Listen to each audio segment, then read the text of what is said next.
வணக்கம். Market super ராலி 283 points அப்பு. மத்தியானம் ஒரு 12:30 மணிக்கு மேலே தூக்க ஆரம்பிச்சிச்சு. மார்னிங் -100ல் இருந்துச்சு, ஃப்ளாட்டாக ஓப்பன் ஆச்சு, -100 வரைக்கும் போயிட்டு மறுபடியும் பாசிட்டிவ் சைடில் மத்தியானத்துக்கு மேலே தூக்க ஆரம்பிச்சிச்சு. இது ரேலிக்கு நிறைய ரீசன்ஸ் இருக்கும். we will not go into those reasons. one of the main reasons நம்ம சொன்னால் ஷார்ட் கவரிங்கிறது நம்ம எடுத்துக்கணும். தேர்ஸ்டே அன்னைக்கு லாஸ்ட்டாக ட்ரேட் ஆன அன்னைக்கு தேர்ஸ்டே அன்னைக்கு கூட மார்க்கெட் இதே மாதிரி தான் பர்ஃபார்ம் பண்ணிச்சு. கீழே வந்துச்சு, மறுபடியும் மேலே க்ளோஸ் ஆகும்போது டே எண்டில் ஹையாக க்ளோஸ் ஆச்சு. சாட்டர்டே நம்ம வீடியோ போடல, ஃப்ரைடேவோட வீடியோ தான் இருக்கும். மண்டே அன்னைக்கு most likely gap down open ஆகிறதுக்கான சான்சஸ் நிறையா இருக்குன்றோம். காரணம் நிறைய உண்டு. ஒன்று, ட்ரம்ப்பை பற்றி ஊருக்கே தெரியும். சாட்டர்டே சண்டே வரைக்கும் அவர் விளையாடுவார், மண்டே அன்னைக்கு வேறு ஒரு ஸ்டேட்மெண்ட் கொடுப்பாரு. இப்போ அவர் டியூஸ்டே கொடுத்துருக்கிறாரு, அடித்து தும்சம் பண்ண போகிறான்றது மாதிரி. அவர் எது வேணால் சொல்லட்டும். சார்ட் இப்போதைக்கு ஆஸ் ஆஃப் திஸ் மூமெண்ட் நீங்கள் எடுத்து பார்த்தீங்கன்னா it is showing more of a pullback rally. Wave 3 recent low and wave 4க்கு மேலே போயிட்டுருக்கு. நம்ம போன தர வீடியோஸில் சார்ட்டை போட்டு நம்ம காட்டப்போ அதை நம்ம எக்ஸ்பிளைன் பண்ணியிருக்கிறோம். ஏன் இன்னைக்கு கேப் டவுன் ஓப்பன் ஆகலை, நம்மளுக்கு அதை பற்றி இது கிடையாது.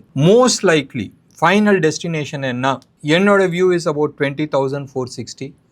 இன்னைக்கு சில பேரை நான் மீட் பண்ணிட்டு இருந்தேன். மத்தியானம் மலர் டிஃபன் சென்டரில் வந்திருந்தாங்க. Very senior person. அவர் 19,000 பக்கமாக சொல்லிட்டு இருக்காரு. என்னோட first target 21,170 and 20,460 next target. So இன்டர்மீடியட்டில் வேவ் 4 வேவ் 3 ஸ்டார்ட் ஆனது டவுன் சைடில்.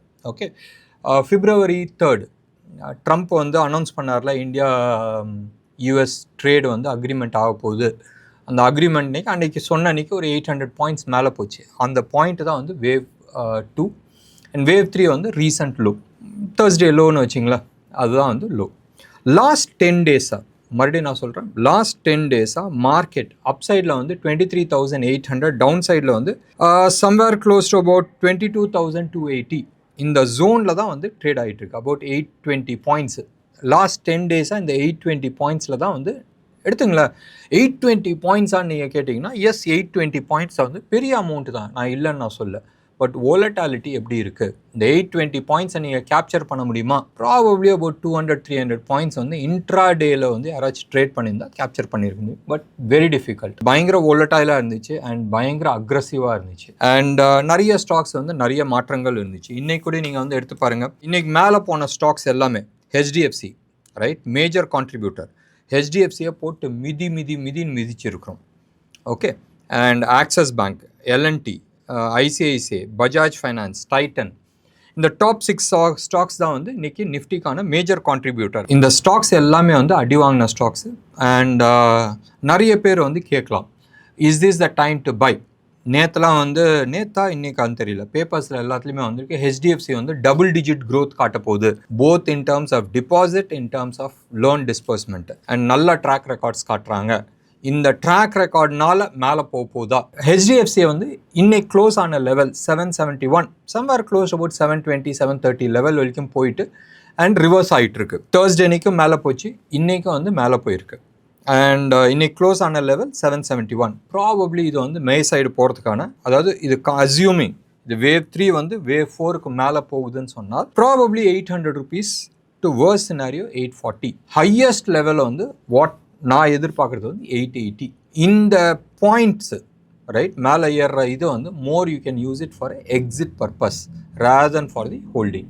இந்த ரேலியில் மேலே போகும்போது ஸ்ட்ரிக்ட் ஸ்டாப் லாஸ் மெயின்டைன் பண்ணிக்கிறது புத்திசாலித்தனமாக இருக்கும். டவுன் சைடு இலக்கு, ஹெச்டிஎஃப்சிக்கான டவுன் சைடு இலக்கு சம்வேர் க்ளோஸ் அபவுட் 640, 630. சரியா? ஸோ 770 இன்றைக்கி நம்ம ஆல்மோஸ்ட் 130 பாயிண்ட்ஸ் டவுன் சைடு நம்ம பார்க்குறோம்.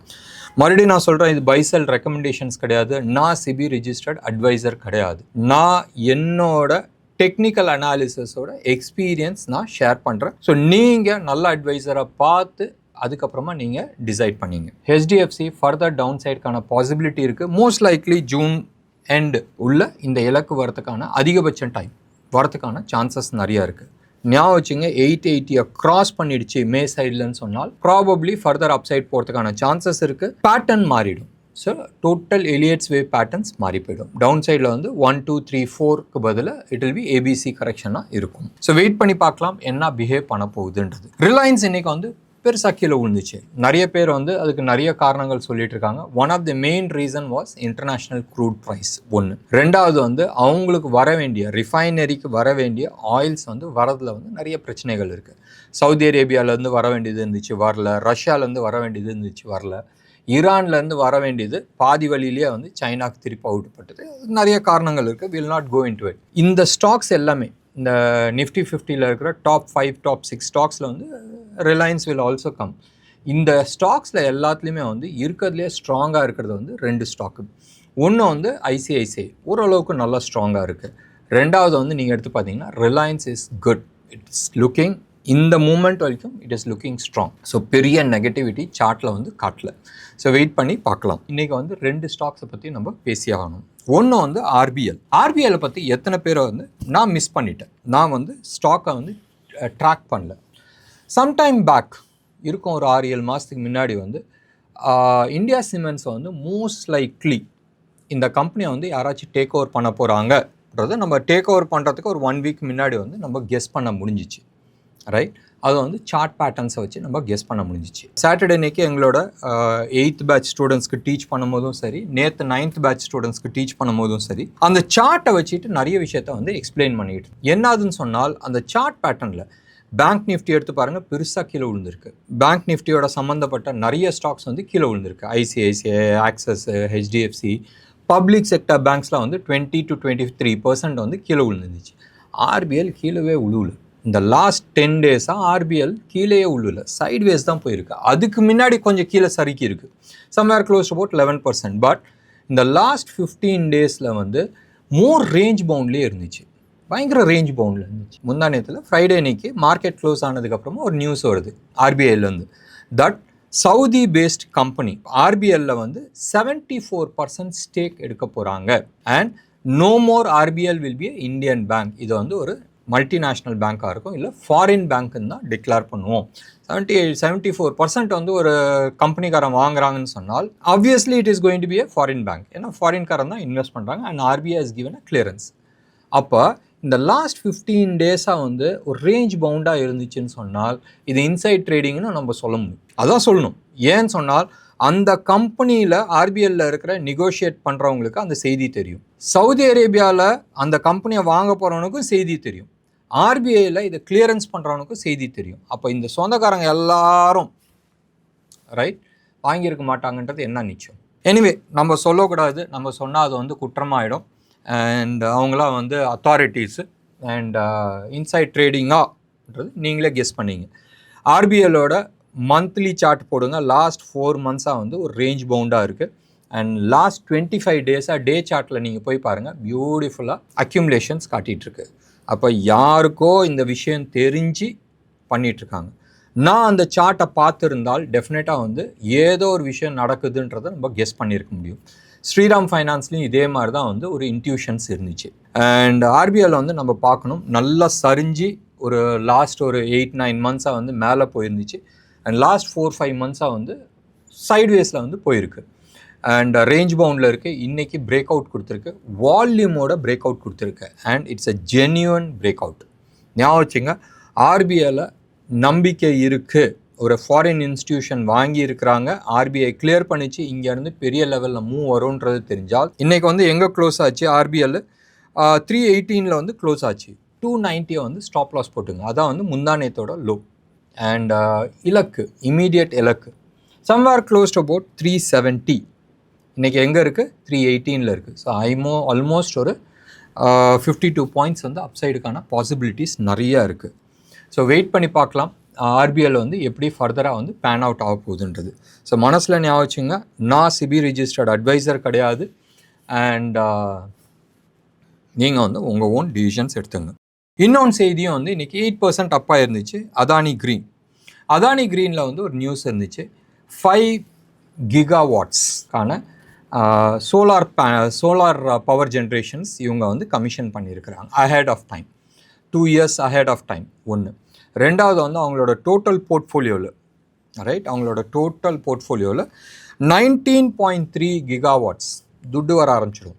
இந்த 5 GW வந்து இவ்வளோ நாள் வந்து கமிஷனில் இருந்துச்சு, போட்டுக்கிட்டு இருந்தாங்க.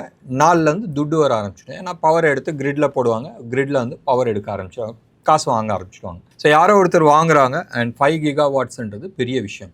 19ல் 5 இப்போ ஆட் பண்ணியிருக்காங்க. Almost about 25% extra they have added to their earnings.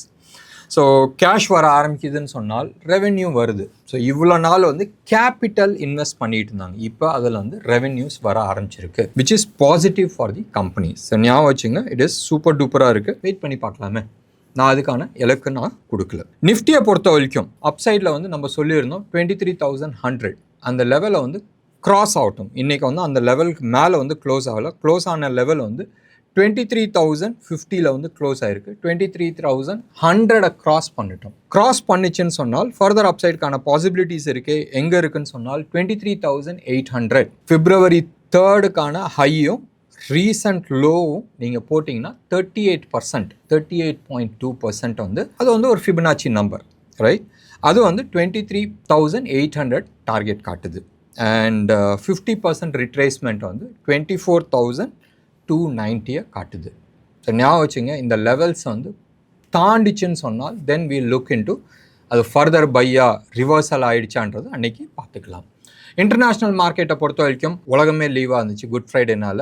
Thursday அன்னைக்கு ஃப்ளாட்டாக வந்து யூஎஸ் மார்க்கெட் க்ளோஸ் ஆகிருந்துச்சு. இப்பயும் யூஎஸ் மார்க்கெட் ஃப்ளாட்டாக தான் வந்து ஃபியூச்சர்ஸில் இருக்குது. கோல்டு அண்ட் சில்வரை பொறுத்த வரைக்கும் கோல்டு வந்து ஓரளவுக்கு நல்லா ஏறி இருந்துச்சு, இப்போ வந்து குறைஞ்சிருக்கு. சம்வேர் அரௌண்ட் $10 தான் வந்து டிஃப்ரென்ஸ் இருக்குது. சில்வரை பொறுத்த வரைக்கும் மோர் ஃப்ளாட்டிஷாக இருக்குது. பிரெண்ட் க்ரூடும் வந்து ஃப்ளாட்டாக தான் இருக்குது. 0.25% வந்து டவுன் சைடில் இருக்குது. டேஞ்சர் ஜோனில் இருக்கிறது வந்து 30-year பாண்ட், யூஎஸோட 30-year பாண்டு 4.92. இந்த சினிமாலாம் ஹீரோ வந்து அப்படி ஏஜில் போயிட்டு வருவாங்க தெரியுமா, அது மாதிரி தான் போயிட்டு வந்துகிட்டு இருக்கு. ஆல்மோஸ்ட் லாஸ்ட் 6 monthஸாக அந்த லெவல் 4.99 வரைக்கும் போயிட்டு திரும்பி வந்திருக்கு. இந்த தடவை பார்க்கணும், ட்ரம்ப் வந்து again he is able to keep it below 5 நம்ம பார்க்கணும். அப்போது 5னா இந்த தடவை வந்து ஆல்மோஸ்ட் 6 வரைக்கும் போகிறதுக்கான சான்சஸ் இருக்குது. போச்சுன்னு சொன்னால் மார்க்கெட் வந்து ரியல் பிளட் பாத்னா என்னதுன்றது உங்களுக்கு தெரியும் யூஎஸ் மார்க்கெட்டை. ஸோ வெயிட் பண்ணி பார்க்கலாம் வாட் ஹேப்பன்ஸ்ன்றது. மற்றபடி அட்வான்ஸ் டிக்ளைனு இன்றைக்கி இந்த செக்டர் மேலே போச்சு, அந்த செக்டர் மேலே போச்சு, இது எல்லாமே வந்து ஒரு ஷார்ட் டேர்ம் கெயினாக தான் நான் பார்த்துக்கிட்டு இருக்கேன். பெரிய கெயினாக நான் பார்க்கல. ஏன்னு சொன்னால் எடுத்து பாருங்களேன், 400 பாயிண்ட் வந்து இன்றைக்கி மேலே போயிருக்கு, 460 பாயிண்ட் வந்து மேலே போயிருக்கு பாட்டம்லேருந்து. அப்போனா இந்தியா விக்ஸ் எங்கே போயிருக்கணும், மார்க்கெட்டில் இருக்கிற அந்த பயம் எங்கே போயிருக்கணும், கீழே வந்திருக்கணும்ல, இறங்கவே இல்லையே. இன்ஃபேக்ட் வெறும் 0.2% சில்ட்ர 0.2% கீழே வந்திருக்கு. அண்ட் இந்தியா விக்ஸ் வந்து 25.47 இருக்குது. ஸோ இந்தியா விக்ஸ் அந்த பயம், ரைட், அது வந்து கீழே இறங்கலை. கோல்டு அண்ட் சில்வரை பொறுத்த வரைக்கும் ருப்பி டேர்ம்ஸில் வந்து 15,300 ரேஞ்சில் வந்து ட்ரேட் ஆகிட்டுருக்கு. இது சென்னையில் ஜிஎஸ்டியோட ஹோல்சேல் ரேட் கோல்டு. சில்வரை பொறுத்த வரைக்கும் 2,40,300-400 அந்த ஜோனில் வந்து ட்ரேட் ஆகிட்டுருக்கு. ருப்பி ஓரளவுக்கு ஸ்டேபிளாக இருக்குது. 93 rupees அகேன்ஸ்ட் டாலர் வந்து ஸ்டேபிளாக இருக்குது. Close about $40 billion, right? 40 கூட இல்லை, $33 billion. 728 billion இருந்துச்சு நம்மளோட டோட்டல் ஃபாரின் ரிசர்வ். இப்போ அது குறைஞ்சி $690 billion இருக்குது. க்ளோஸ் டு அபவுட் $38 billion வந்து ஆர்பிஐ மார்க்கெட்டில் செல் பண்ணியிருக்கு, அக்ரஸிவ் செல்லிங் பண்ணியிருக்கு. அதனால தான் ருப்பி வந்து 95லேருந்து 93க்கு வந்திருக்கு. Anyway RBI is doing something, தேவைப்படுத்தி பண்ணியிருக்கிறாங்க. வெயிட் பண்ணி பார்க்கலாம் 93ல் எவ்வளோ நாள் தங்க போகுதுன்றது. நிறைய பேரோட ப்ரிடிக்ஷன் இஸ் அரௌண்ட் 100. நான் 100 போகுன்றது நான் எதிர்பார்க்கல. க்ளோஸ் டு அபவுட் 94, 95 அந்த ஜோனில் தான் இருக்கும். அந்த ஜோனை வந்து பிரேக் ஆச்சுன்னு சொன்னால் 101 வரைக்கும் போகிறதுக்கான சான்சஸ் இருக்குது. அகெயின் இது வந்து ஃபிபனாச்சி லெவல்ஸ். ரொம்ப சிம்பிளான விஷயம். என்ன நேயர்களே, இன்னைக்கு ப்ரோக்ராம் உங்களுக்கு பிடிச்சிருந்துச்சுன்னா லைக் பண்ணுங்கள், ஷேர் பண்ணுங்கள். டெஃபினட்டாக this is not a time to buy. நான் பாட்டம் ஃபிஷிங் பண்ணுறேன்ற கதையெல்லாம் வேலைக்கு வேணாம். ஒரு லெவல் மேலே போட்டும் கன்சாலிடேஷன் ஆகட்டும், அதுக்கப்புறமா நம்ம பை பண்ணிக்கலாம். கீழே ஒரு 6%, 7% மேலே போனால் ஒன்றும் பெரிய முழுகிடாது. ஸோ நம்மளுக்கு வந்து ரியல் கன்ஃபர்மேஷன்ஸ் வரட்டும், அதுக்கப்புறமா நம்ம பை பண்ணிக்கலாம். டெஃபினட்டாக எங்களோட சேனலை வந்து தொடர்ந்து பார்க்குறவங்களுக்கு ஒரு கைடியாஸ் நம்ம கொடுப்போம். Is this the time to buy or நாட்ன்றது. ரெக்கமெண்டேஷன் கொடுக்க மாட்டோம், பட் டெஃபினட்டாக என்னோட வியூ நான் ஷேர் பண்ணுறதுக்கு ரெடியாக இருக்கிறேன். உங்களோட கமெண்ட்டை நான் எதிர்பார்க்குறேன். நன்றி, வணக்கம்.